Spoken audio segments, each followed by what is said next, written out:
What is the nature of the ego that impedes us from being peaceful? You know, it is the nature, the job, the ego has a purpose. It saves us. We need a little bit of ego to survive in this planet. However, if the ego becomes too large, it's like having a picture frame that is so large that you can't see the picture. That's where the ego impedes us. And that's where the role of spirituality comes in. Because all of spirituality is about getting to see the original painting again, getting to see our true nature, which is joy and bliss and happiness. And we are wired as a species to have only really as much ego as is necessary for survival. So we don't jump off a cliff. So we don't harm ourselves.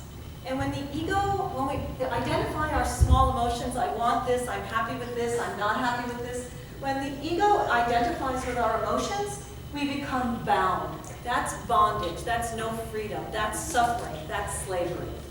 But through spiritual practices, when the ego becomes identified with who we really are, our true nature, then we have freedom. And the beauty of science is that it is beginning to unlock some of the mystery of spiritual practices.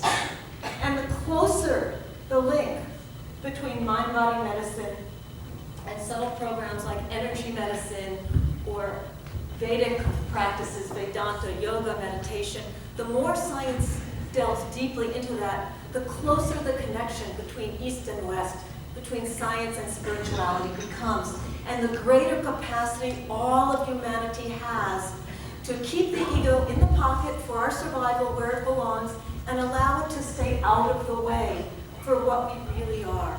You know, everybody here has a passion, right? There's nobody here who's not passionate about something. We've all been created to do something wonderful.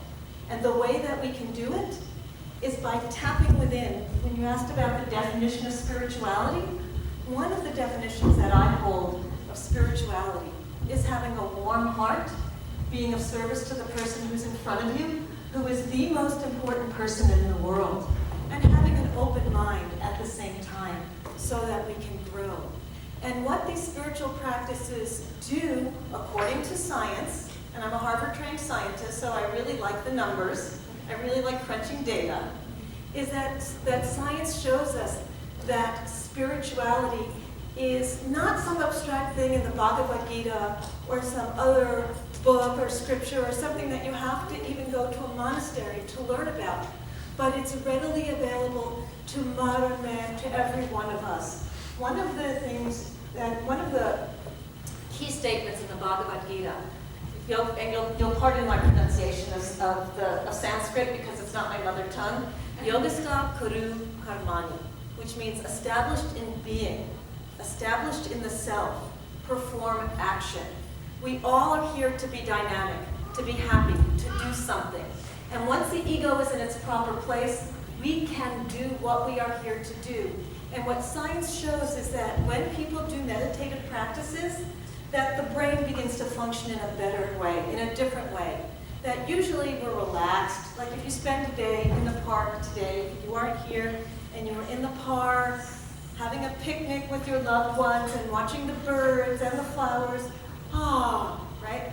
That's, your brain's producing alpha. It's a brainwave pattern. It's a slow pattern like this. When you're in the office trying to close a deal and you're focusing really sharply on solving a problem in the business or doing the math, that's beta. That's sharp mental focus, like when an animal tracks its prey. And most humans go from alpha to beta to alpha to beta to alpha to beta. That's surviving in the world. But when people meditate, they have alpha and beta at the same time. They're established in the self, in that still, quiet, silent, blissful joy that truly is our nature. Science tells us this is our nature, but the stress response takes us out of it. We're in that beta, that sharp focus. When we do both together, then that's enlightenment in spiritual terms. That's alpha and beta simultaneously, according to science. And they're the same thing. And science shows us that it can be there for every one of us. Don't try to kill your ego. You never will. It'll just push back and come back stronger. Just know there are other practices that you can do that will relax the ego so that the frame begins to shrink and the picture shows through.